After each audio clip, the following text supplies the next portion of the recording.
കഴിഞ്ഞ ദിവസം നമ്മൾ കണ്ടതാണ് റോജി എം ജോണിന്റെ നേതൃത്വത്തിൽ ഒരു ചർച്ചയൊക്കെ നടന്നിട്ടുണ്ടായിരുന്നു. അതിന് പിന്നാലെ ഒരു സമവായ നീക്കത്തിലേക്കൊക്കെ കടക്കുന്നു, രാജ്യസന്നദ്ധത വിമതർ അറിയിക്കുന്നു.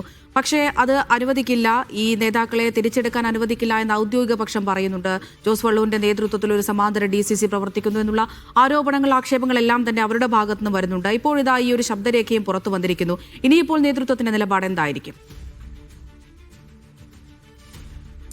അമൃത, തൃശ്ശൂരിനെ സംബന്ധിച്ചിടത്തോളം സംഘടനാപരമായി ചരിത്രത്തിൽ തന്നെ ഏറ്റവും വലിയ ദൗർബല്യം തന്നെ നേരിടുന്ന ഒരു സമയമാണ് തൃശ്ശൂർ DCC. ഒരുപക്ഷെ തൃശ്ശൂർ DCCക്ക് അവരുടെ ശക്തി അനുസരിച്ച് തദ്ദേശ സ്ഥാപനങ്ങളിലോ അവരുടെ മണ്ഡലം കമ്മിറ്റികളിലോ ഫലപ്രദമായി ഇടപെടാൻ കഴിയാത്ത ഒരു സ്ഥിതിവിശേഷമുണ്ട്. ഈ തെരഞ്ഞെടുപ്പ് സമയത്ത് തന്നെ ജില്ലാ നേതൃത്വം ദുർബലമായിരുന്നു എന്നൊരു വിമർശനം പ്രാദേശികമായി തന്നെ ശക്തമായി തന്നെ ഉയരുന്നുണ്ട്. ഒപ്പം തന്നെ പ്രാദേശിക നേതൃത്വത്തിൻ്റെ ഒരു ബലത്തിലാണ് പലയിടത്തും അവർ തെരഞ്ഞെടുപ്പിനെ നേരിട്ടത്.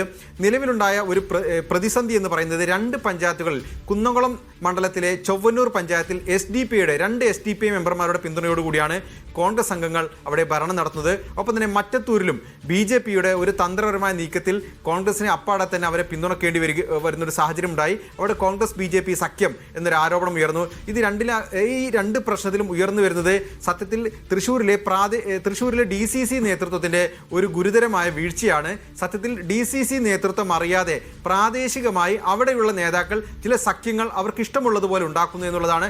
അക്കാര്യത്തിൽ DCC പ്രസിഡന്റ് ജോസഫ് ടാജറ്റിനെ നോക്കി നിൽക്കാനേ കഴിയുന്നുള്ളൂ എന്നുള്ളതാണ് പ്രധാനം. അതായത് DCC പ്രസിഡന്റായി ജോസഫ് ടാജറ്റ് വന്ന ശേഷം സംഘടനാ സംവിധാനം പൂർണ്ണമായി അദ്ദേഹത്തിന് നിയന്ത്രണത്തിലാക്കാൻ കഴിഞ്ഞില്ല എന്നുള്ളത് ഏറ്റവും പ്രധാനപ്പെട്ട കാര്യമാണ്. മറ്റൊന്ന്, ജോസ് വള്ളൂർ, മുൻ DCC പ്രസിഡന്റ്, അദ്ദേഹത്തിന് ഇപ്പോഴും പലയിടത്തും വലിയ സ്വാധീനമുണ്ട്. DCC പ്രസിഡന്റിനെ പോലെ അദ്ദേഹം പ്രവർത്തിക്കുന്നു എന്നൊരു ആരോപണം ചില നേതാക്കൾ ഉന്നയിക്കുന്നത് ഇതുകൂടി കണക്കാക്കിയാണ്. അതായത് ജോസ് വള്ളൂരിന് സ്വാധീനമുള്ള സ്ഥലങ്ങളിലേക്ക് ജോസഫ് ടാജറ്റിനെ പ്രവർത്തിക്കാനോ ഇടപെടാനോ കഴിയാത്ത സാഹചര്യമാണ്. ഓരോ മേഖലയും ഓരോ നേതാക്കളുടെ തുരുത്താണ്. ഓരോ നിയോജക മണ്ഡലങ്ങളും ഓരോ മണ്ഡലം കമ്മിറ്റികളും ഓരോ നേതാക്കൾ കൈവശം വെച്ചിരിക്കുന്നു എന്നുള്ളതാണ് പ്രധാനപ്പെട്ട കാര്യം. അതുകൊണ്ട് DCC ഒരു കാര്യം പറഞ്ഞാലും താഴെത്തട്ടിൽ അത് നടക്കാത്ത സ്ഥിതിയുണ്ട്.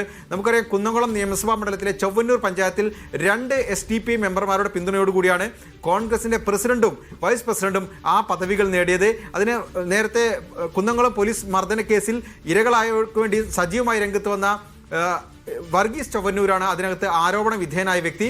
അദ്ദേഹത്തെ പാർട്ടിയിൽ നിന്ന് പുറത്താക്കി. ഒപ്പം തന്നെ വർഗീസ് ചൊവ്വന്നൂരിൻ്റെ ഭാര്യ അതിന് വൈസ് പ്രസിഡന്റ്, അവരെ പുറത്താക്കി. ഒപ്പം തന്നെ പ്രസിഡന്റായിട്ടുള്ള നിതീഷിനെ പുറത്താക്കി.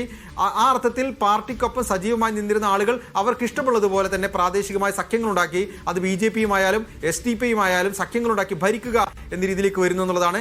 തൃശ്ശൂരിലെ കോൺഗ്രസ് നേതൃത്വത്തിന്റെ ഒരു ദൗർബല്യമാണ് വ്യക്തമാകുന്നത്. മറ്റൊരു പ്രധാനപ്പെട്ട കാര്യം, ഏറെ വർഷങ്ങളായി പല പഞ്ചായത്തുകളും തൃശ്ശൂരിൽ കോൺഗ്രസിന് ഭരണമില്ല. അതുകൊണ്ട് തന്നെ ഭരണം ലഭിക്കാത്തതിലുള്ള നിരാശയും ഒപ്പം തന്നെ അധികാരമില്ലാതെ നിലനിൽക്കാനാവില്ല എന്ന ദൗർബല്യവും എല്ലാം ചേർന്നാണ് ഇത്തരത്തിൽ അവർക്ക് ഇഷ്ടമുള്ളതുപോലെ സഖ്യങ്ങൾ ഉണ്ടാക്കാൻ പ്രാദേശിക നേതാക്കൾക്ക് ധൈര്യം നൽകുന്നത്. അതിന് ചില ജില്ലാ നേതാക്കളുടെ കൂടി പിന്തുണയുണ്ട്. അതാണ് തൃശ്ശൂരിലും ചൊവ്വന്നൂരിലും കണ്ടത്, മറ്റത്തൂരിലും ചൊവ്വന്നൂരിലും കണ്ടത്. അതിനകത്ത് ഇപ്പോൾ നിയമസഭാ തെരഞ്ഞെടുപ്പിന് തൊട്ടടുത്ത് എത്തി നിൽക്കെ കണ്ണിൽ പൊടിയിടാനുള്ള ഒരു നടപടികളെങ്കിലും കോൺഗ്രസിന് എടുത്തേ മതിയാവൂ. അതുകൊണ്ട് തന്നെയാണ് KC വേണുഗോപാൽ അടക്കമുള്ള നേതാക്കൾ ഈ വിഷയത്തിൽ അഭിപ്രായം പറയുന്നത്.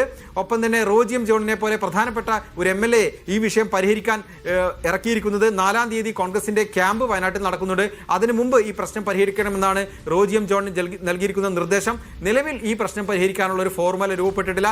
അങ്ങനെയെങ്കിൽ പ്രസിഡന്റും വൈസ് പ്രസിഡന്റും രാജിവെച്ചാൽ അവരെ തിരിച്ചെടുക്കാം, തൽക്കാലത്തേക്ക് പ്രശ്നം പരിഹരിക്കാം എന്നൊരു ധാരണ ഉരുത്തിരിഞ്ഞെങ്കിലും എതിർ വിഭാഗം അതിന് സമ്മതിക്കുന്നില്ല. ആ അർത്ഥത്തിൽ വലിയ ഇടപെടൽ തന്നെ മറ്റത്തൂരിലെ പ്രശ്നം പരിഹരിക്കാൻ വേണ്ടിവരും. മറ്റത്തൂരിലെയും അതുപോലെ തന്നെ ചൊവ്വന്നൂരിലെയും പ്രശ്നം പരിഹരിക്കാത്ത പക്ഷം നിയമസഭാ തെരഞ്ഞെടുപ്പിൽ കോൺഗ്രസിന് അതൊരു വെല്ലുവിളിയായി മാറുകയും ചെയ്യും.